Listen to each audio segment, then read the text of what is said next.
All aboard. Welcome to part two. Jimmy is back on. And I have to say, ever since I cheaped out on the free Zoom account, I think you're the quickest to get back on for part two, Jim. So we appreciate that. Yeah, I don't have a lot going on right now. My wife has the baby out for a walk. This is you're getting my undivided attention. Nice. Well, I hope she doesn't watch this video on YouTube and give you a hard time for that. So, but we should be safe with my following. Uh, we just covered Ben, and we'll probably leave a little time at the end to go on a little bit of a tirade again if you want. Um, but I think we should cover the latest trade. We haven't really talked much about Alex or John's team. Late last week, and this was on Sunday night, I believe, before the Sunday night game. Alex logs on and sees the trade in his queue and ends up accepting it. Sam Howell and my 2025 second for Marquise Brown. And it's interesting because Alex is competing for a playoff spot versus John, who's in rebuild mode, trying to make strategic purchases. I'll give you my sort of quick rundown here. I sort of view it as 2 seconds for Marquise Brown. I think Howell's around a second. There's some possibility he's the quarterback there next year, and I think he's shown some ability. He's also taken an insane amount of sacks, which I think is a quarterback's stat as well. So I don't know for sure he's a starter next year, but I think he's a worthwhile trade for a second, see if he is. And then from John's perspective, he entered the year without like any go forward receiver talent. So I did like the fact that he's now purchased one of my favorites, Deontay Johnson. George Pickens, you suck. And Marquise Brown. So from John's perspective, he now has two wide receivers that I think he can build the next generation of Lambo leapers behind. But I want to get your thoughts on the trade.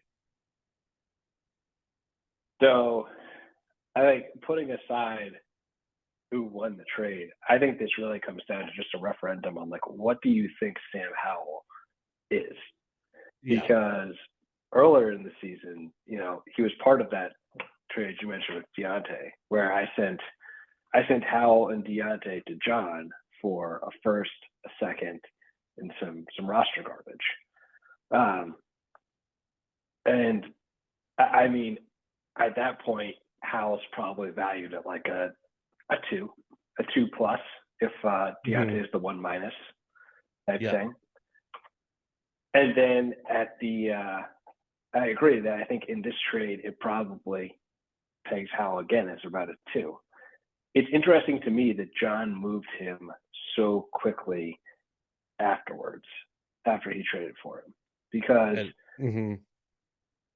when he reached out to me, the initial deal construct was to get Howell, and then Deontay became just part of how it fit together. Yeah.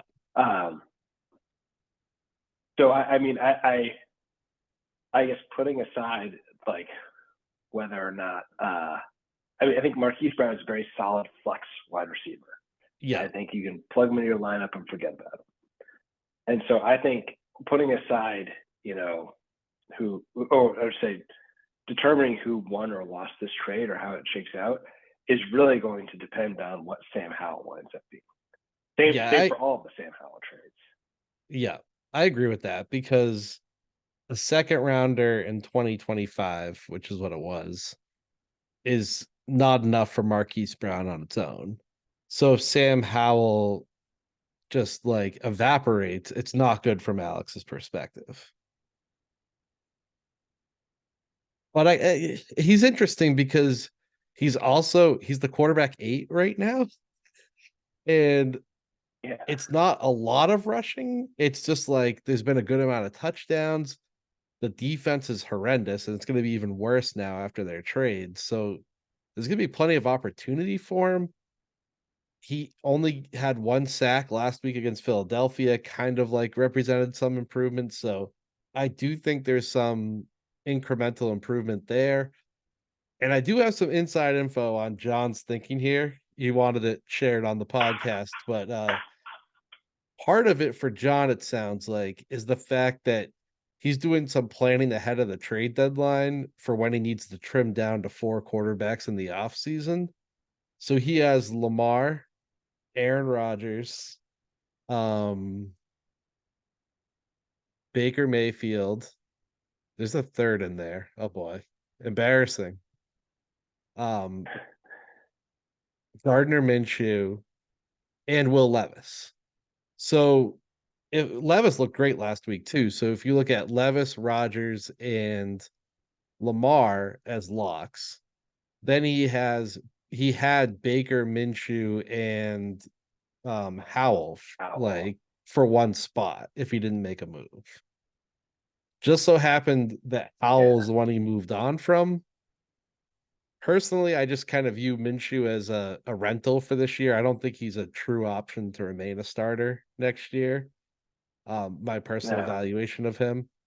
Uh, but I do think there's a world that like Baker Mayfield's not you can do worse than Baker Mayfield. And I think he's proven that this year with the Bucks. Yeah.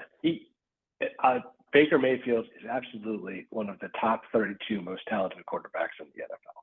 Yeah, it's the old Cam Newton quote. There's not 31 other better quarterbacks than me. Yeah. So putting it in that light, I think it makes sense. I think that it's I don't know. I think we're just gonna have to wait and see because if Howell and we shouldn't forget that going before last season, or no, sorry, before this was 2 years ago, Yeah, right? It would have been 20. It was one of the COVID seasons. I'm getting 2021. mixed up on years here, but I guess We started in his last year 21. at UN, his last year, yeah. So his last year at UNC would have been 2021 to 2022. Okay. Yeah, that's right. Where his draft stock like tumbled because that was a bad team.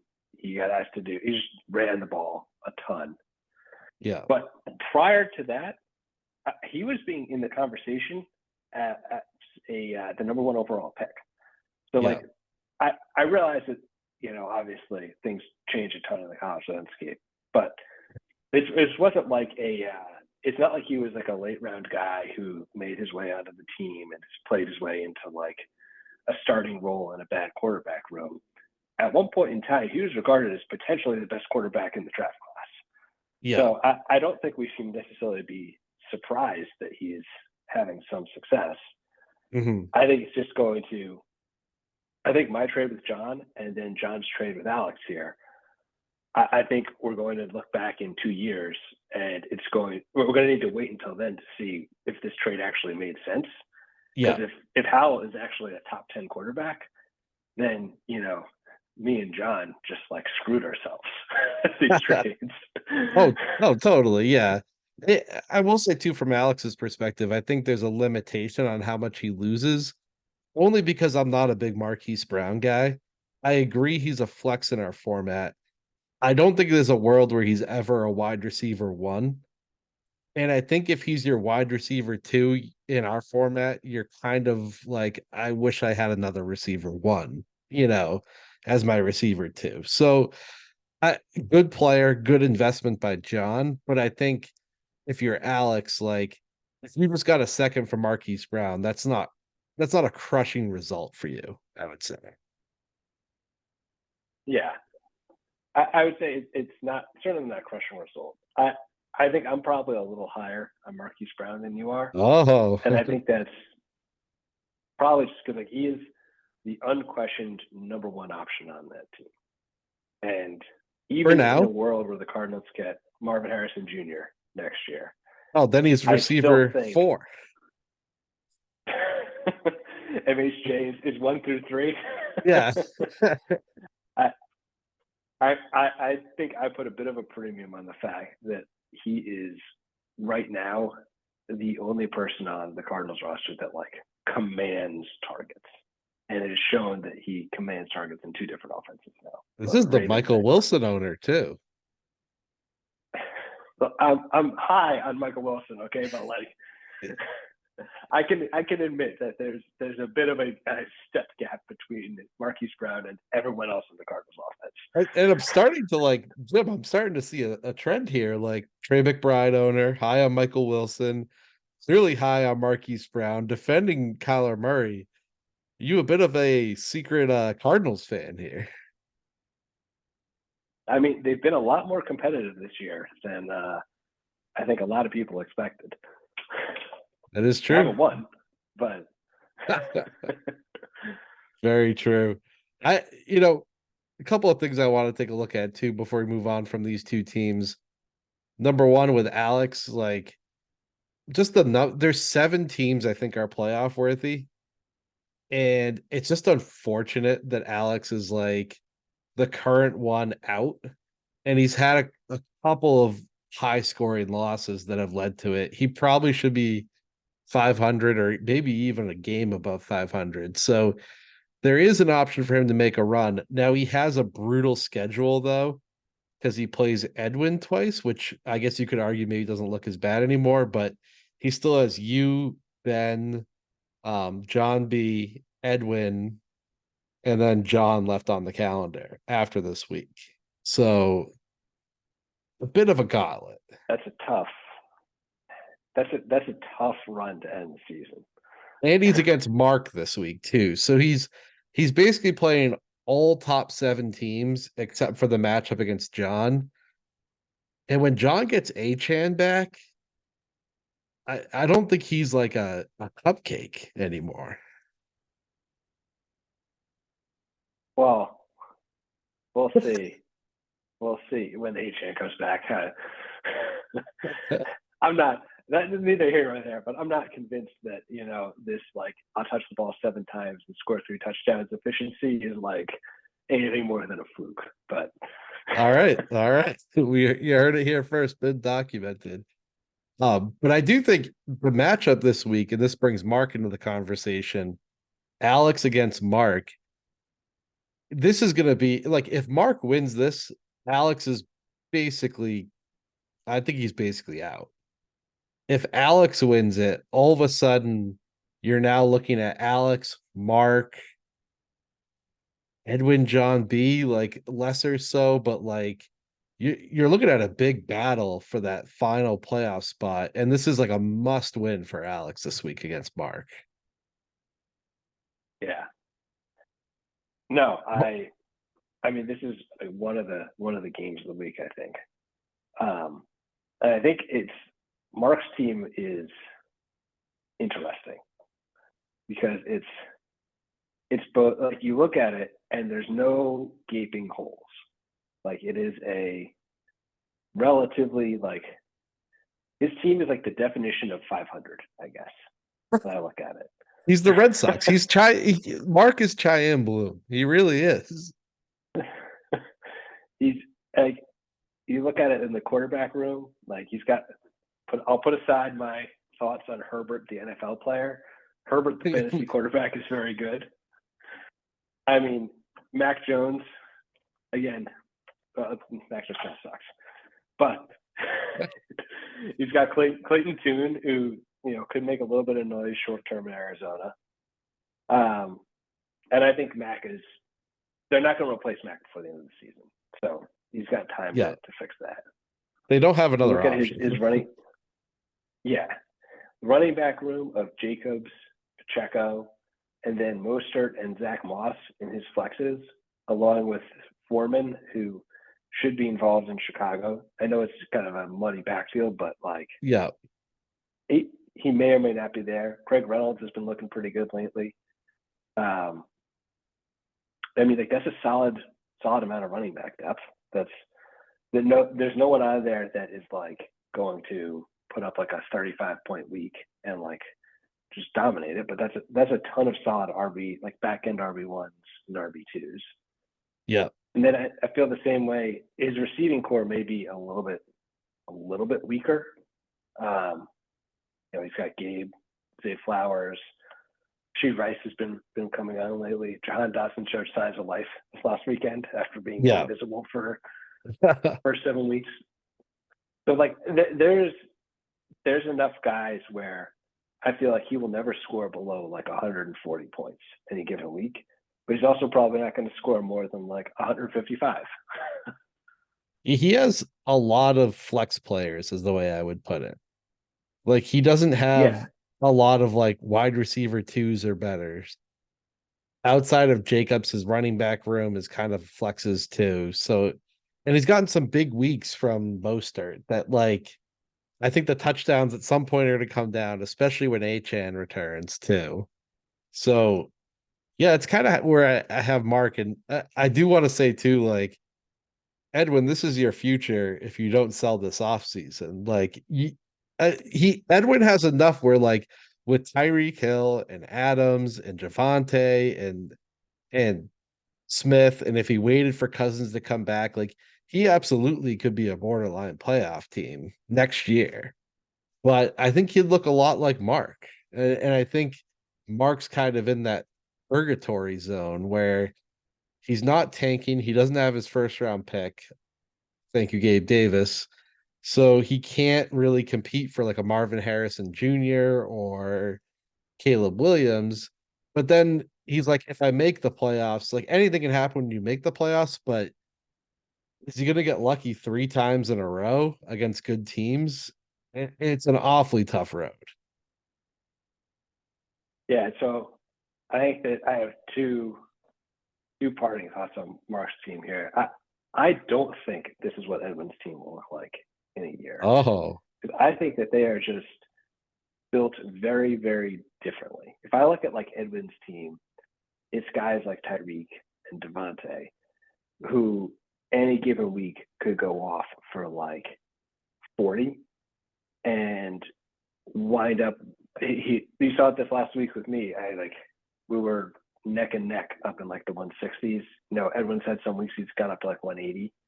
yeah. Like I think his team I almost view as very much boom or bust, where the floor is like, you know, very, very bad. It's like Tam John C level bad.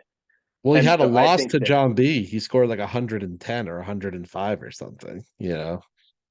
yeah. So I view that I think in a year his team is just going to have fewer and fewer boom weeks or boom player performances. I think Mark's team, I don't see Mark's team here ever be like, I would never go into a match and be like, oh man, I got to score like 190 in case like what Pacheco goes off, Zay Flowers catches like 3 touchdowns. Like I just don't really. Mostert is the only one when you looked at his roster that's like I would be concerned about this season just like exploding and giving him a huge Mm-hmm. like a huge score. But at the same time, I mean, if you take this roster any given week versus the bad weeks on Evans' roster, I think Mark wins that 8 times out of 10. I think Yeah. he has a much Mm-hmm. safer floor. Yeah. That's an interesting way to look at it. And I'm trying to And find this then, because yeah, didn't Mark put up the highest score so far this year? I thought he was in the 200s. What week was that? Week. My ability to find this is definitely in question. 191 week 3. Week 3. Okay. That was the Mostert week. That was That when was Mostert put up 41. and that beat Edwin at 165. Poor Edwin. You can see how the season has gone. Like, look, I I know I came to this. I've been Edwin and I have a long-standing rivalry in fantasy, and we came in trying to compete for a bye week this year. He has had a rough go of it, like between the Cousins injury, like this loss, the loss to you this week. So I think he does have a better team than what he's shown. It's going to be very interesting to see what direction he comes in because does he have the depth with no draft picks next year if he tries to run it back? Jim? And not to pile on Edwin here, but we are. if he skids here to end the season winds up with a lottery pick, especially in the new lottery system here where it's a 30-30-20-20. Guess who has his first round pick? Oh, it's It's John, Mark. right? Oh, it's Mark. Oh yeah, right. Yeah, interesting. Yeah, that was part of the Derrick Henry, DeAndre Hopkins. So yeah, Yeah. I still think Edwin's gonna be a factor here this season. I'll throw that as my parting thought on Edwin's team. I maybe Heineke isn't enough, but I think just with like the upside he has on his team, I think Tony Pollard has some meat on the bone. Javonte Williams does. Tyreek Hill, Adams, Kittle can go off any week. Henry can still have boom weeks. He did in week 4 with 25. So I think there's still meat on the bone for Edwin, and I think he's definitely making the playoffs. I'm throwing that out there. I think he's definitely going to make the playoffs. Now, can he do enough to win 3 games in a row in the playoffs? That's going to be difficult. Yeah, we'll see. We'll play this back in 6 weeks and see Yeah, I know, and it's going to see change which so one of us is much right. because even this week, I feel like we come back Monday, Tuesday next week, and the landscape's going to be changed again. You know, Yeah, especially if Edwin loses to Ben, and I mean, outside of me, no one's standing in Ben's way currently in a matchup.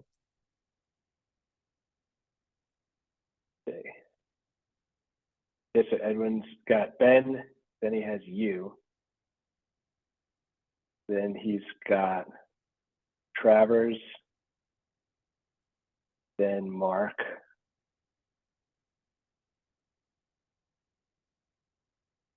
He has then Alex I a don't know second what. time. Alex the second time. My computer just kind of crashed a little bit. Yeah, so after this week, he's against my division and then Alex a second time. So in Got it. some order, Cam, Travers, Mark, myself, Alex. Gonna be interesting. It's gonna come down to the wire. Yeah. I do think. I don't know. We'll see how he stacks up against Ben this week. Yeah. Ben, Well, Ben has a chance to run the table here to end the season. well, we have a couple minutes left here, Jim, and appreciate you joining the pod. So I want to open it up to you. Anything you want to, any advertising for your team, any public humiliation for Ben? How do you want to end it off here? I've already said my piece. My piece on Ben. I'm probably going to eat my words in 4 weeks when we play each other, and he beats me You by won't like forget. 60. Yep. I know he won't. No, I mean, I think we've got a very. I guess we can close this. I think we have a very interesting matchup between you and me this week, where Yeah. I am scraping the bottom of my roster here to be able to field guys that will see the field. So I'm interested to see how things play out. Because there's a world where this is competitive. There's also a world where I put up about 85 points this week. Yeah, I think the thing for you which helps is you still have Hurts. Saquon's against Las Vegas. Hurts and Brown have been awesome. And that's like and Burrow. So like the top of your team, like if you they all have to hit, I think, this week. And Yeah. if like one or two doesn't, it might be a bit of a tough road. It is funny that the projections are 134 to 129. I have just about everyone available to me. Like I have no Stafford. My receivers all have backup quarterbacks, so whatever, it is what it is. But like this is kind of my team. And there's still like I can see the path. Like if AJ Brown goes for 3 touchdowns, I might just be dead. Yeah. I mean, at the same time, divisional game, Philadelphia, Dallas. I True. Oh, mean, or I guess it's the game's in that's our Philly. matchup. because I have Dak. Yeah, That's like all yeah. our most of our matchup. I usually have more Cowboys. I guess I don't have anyone else in there, but leaving the You light could. on for I mean, Deuce I wouldn't Vaughn. say no if you wanted to start Rico Donnell and Deuce Vaughn. Little 1-2 punch there. I'm not going to stand in your way. I'm all set. And I got blocked on the waiver wire for Denzel Mims, so I can't make it a Denzel Mims revenge game, unfortunately. This might be a Kendrick Bourne revenge game, even if he does have no knee. I'll just plug him in there anyway. Just let me put your highest projected guy in the lineup at the end of it or whatever. Too good. Yeah, well, good luck this week in the matchup. We'll definitely be messaging back and forth, watching it closely.